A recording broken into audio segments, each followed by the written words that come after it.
प्यारे बच्चों, chapter 3 glimpses of the past का बचा हुआ हिस्सा आज हम पढ़ते हैं। पूर्व में हम इसके 2 पार्ट के रूप में हम इसको पढ़ चुके हैं, जिसमें हम देखते हैं कि किस प्रकार से अंग्रेज़ों ने भारत के लोगों का शोषण प्रारंभ कर दिया और 1857 की क्रांति का कारण बना। 3rd और 4th बिंदु भी हम पढ़ चुके।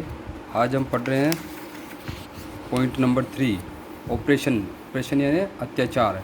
किस प्रकार से अंग्रेज़ों ने भारत के ऊपर अत्याचार किया।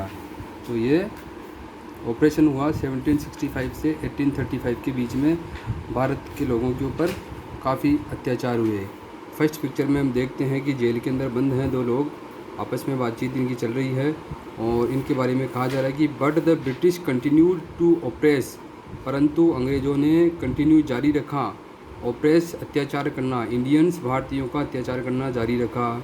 इन 1818 1818 वर्ष में दे हैड पास्ड रेगुलेशन 3 नाम का एक उन्होंने कानून बनाया। अंडर इट, इस कानून के द्वारा an Indian could be gelled without trial in a court, एक भारतीय को जेल में भेजा जा सकता है बिना किसी ट्रायल के, कोर्ट में, अदालत में, बिना किसी मुकदमे के, बिना किसी मुकदमे की पैरवी के, अपने पक्ष को रखे बिना जेल में डाला जा सकता है। इस प्रकार का एक ख़राब कानून उन्होंने बना दिया जिससे वो चाहे जिसको जेल में डाल दें। आगे देखिए, आपस में इनकी बातचीत के हिसाब से all the time British officers, हमेशा ब्रिटेन के जो ऑफिसर्स थे इन इंडिया, भारत में, ड्यू बिग सैलरीज, उनको बड़ी बड़ी सैलरी, बड़ी बड़ी तनख्वाह मिलती, मोटी मोटी तनख्वाह वे पाते। एंड ऑल्सो मेड फॉर्च्यून्स, और अपना भाग्य बनाते, पैसा कमाते। इन प्राइवेट बिजनेस, प्राइवेट यानी निजी व्यवसाय में भी उनको वेतन के रूप में भी भारी भरकम पैसा मिलता और अलग से वो निजी व्यापार व्यवसाय भी करते थे। अब हम इसके आगे वाला पिक्चर देखते हैं। उसमें देखिए, बाई 1829 में ब्रिटेन वॉज एक्सपोर्टिंग, ब्रिटेन जो था भारत को सामान निर्यात कर रहा था, मतलब सामान बेच रहा था। ब्रिटिश गुड्स यानी सामान worth 7 crore rupees to India, Bharat को उसने 7 करोड़ रुपए का सामान 1829 में बेचा, क्योंकि उसने भारत के सभी व्यापार व्यवसाय उद्योग धंधों को सबको नष्ट कर दिया था। भारत के जो सामान थे वह महंगे रहते थे, इसलिए उनका सामान यहाँ पे बहुत बिकने लग गया और उन्होंने 7 करोड़ रुपए का सामान बेच दिया। अब देखो, the British prospered on the companies लूट, अंग्रेज जो थे प्रॉस्पर्ड यानी समृद्धिशाली, बहुत पैसे वाले हो गए कंपनी की लूट से। While Indian industries began to die, उसी समय भारतीय जो उद्योग धंधे थे वह मरने की ओर, मृत प्राय से हो गए, क्योंकि भारतीय उद्योग धंधों पे भारी भरकम टैक्स था, भारी भरकम उनसे लगान वसूला जाता था, जिससे उनका माल काफ़ी महंगा पड़ता था और अंग्रेज़ों का माल काफ़ी सस्ता पड़ता था। उन पर इंपोर्ट ड्यूटी, आयात शुल्क ख़त्म कर दिया गया था, तो इसलिए भारतीय सामान को कोई नहीं खरीदते थे, जिससे भारतीय फैक्ट्रियाँ बंद होती जा रही थी, नष्ट होता जा रहा था भारत का व्यापार व्यवसाय। अब यहाँ पर देखिए, गवर्नर जनरल है बेंटिंक, ये कह रहे हैं, governor general Bentinck reported back home, अपने देश को रिपोर्ट कर रहे हैं, वो रिपोर्ट लिख कर के भेज रहे हैं। उसमें क्या कर रहे हैं, the bones of cotton weavers are bleaching the plains of India, plains यानी मैदान, भारत के मैदानों पर, बोन्स यानी हड्डियाँ, ऑफ कॉटन वीवर्स, सूती वस्त्र बनाने वाले जो वीवर्स हैं, बुनकर हैं, उनकी हड्डियों का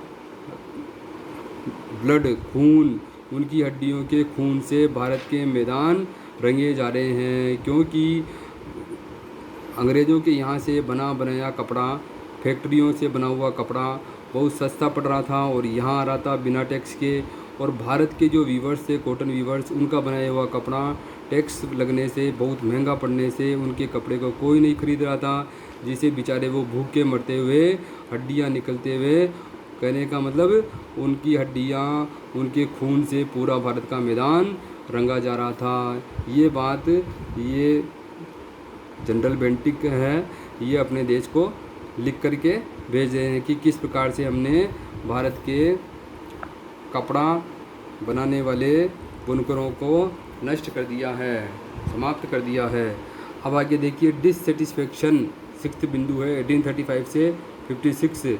असंतुष्टि, किस प्रकार से भारत के लोग असंतुष्ट उनसे होने लग गए थे, ये हम देखते हैं।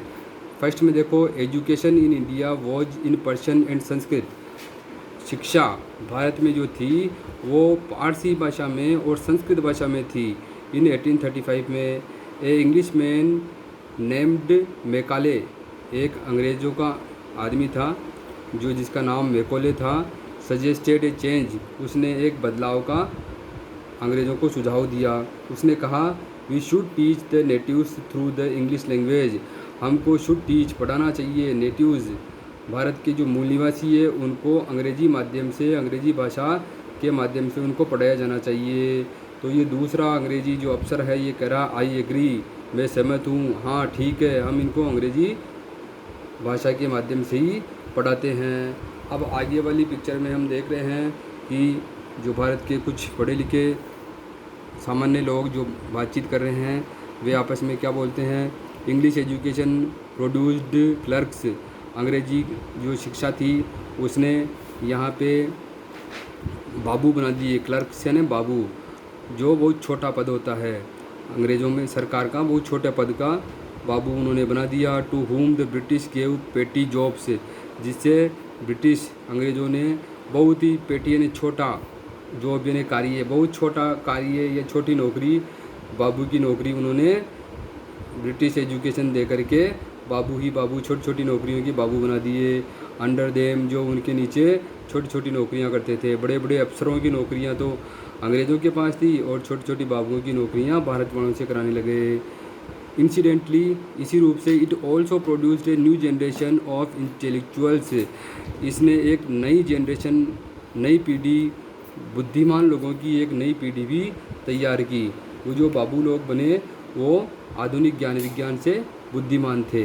अब ये लोग आपस में बातचीत कर रहे हैं। ये फर्स्ट जो है व्यक्ति ये इसका बबल में बोल रहा है we must educate our brothers, हमको हमारे भाइयों को मस्ट ज़रूर एजुकेट पढ़ाना चाहिए। दूसरा बोल रहा है and try to improve their material conditions, और हमें प्रयत्न करना चाहिए इम्प्रूव यानी सुधारने की, उनकी आर्थिक स्थिति को सुधारने का प्रयत्न करना चाहिए।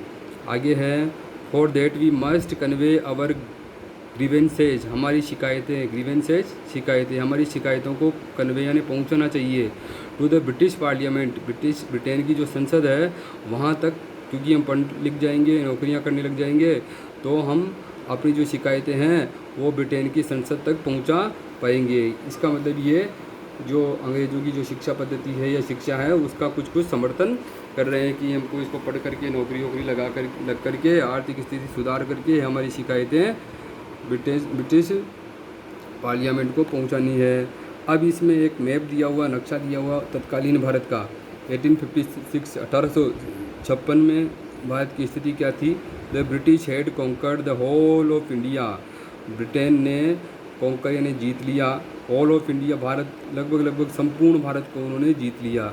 इसमें दिखा रखा देखो ये येलो है, ये स्टेट्स हैं, येलो जो है स्टेट्स मतलब भारत के जो राजा थे उस समय के छोटे मोटे राजा जो अंग्रेज़ों के अधीन ही लगभग थे उनका राज्य, और ये जो रेड दे रखा है ये ब्रिटिश एरिया, इस पर सीधा अंग्रेज़ों का राज था। तो हम इसमें देखते हैं नक्शे में, मैप में कि ज़्यादातर रेड ही रेड दिख रहा है हमको, यानी कि यहाँ पे डायरेक्ट सीधा ब्रिटिश का रूल था, शासन था। और बाकी जो येलो दिख रहे हैं यहाँ पे इंडियन जो किंग्स थे उनका राज था, परंतु वे भी अंग्रेज़ों के अधीन थे।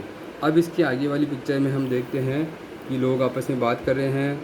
दे cared little about the needs of Indians, they यानी वे अंग्रेज़ भारतीय लोगों की ज़रूरतों के बारे में बहुत ही कम परवाह करते थे। भारत के लोगों की उनको कोई परवाह नहीं थी, केयर यानी परवाह करना।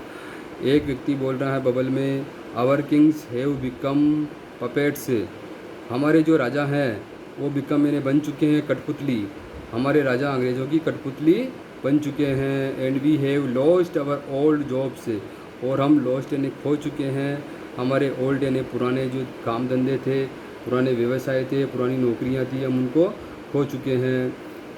पुरानी नौकरियां जैसे कि वीवर जो थे, कपास के, कॉटन के कपड़े बनाते थे, कठपुतलियाँ बनती थी और खिलौने बनते थे, मसालों का व्यापार व्यवसाय होता था, उन पर सब पर टैक्स लगा करके अंग्रेज़ों ने ख़त्म कर दिया और फैक्ट्रियों से बने बनाए सामान वो लाने लग गए। एंड लैंड्स, दूसरा व्यक्ति कह रहा है कि उन्होंने हमारी ज़मीनें भी ख़राब कर दी, ज़मीनों को भी नष्ट कर दिया।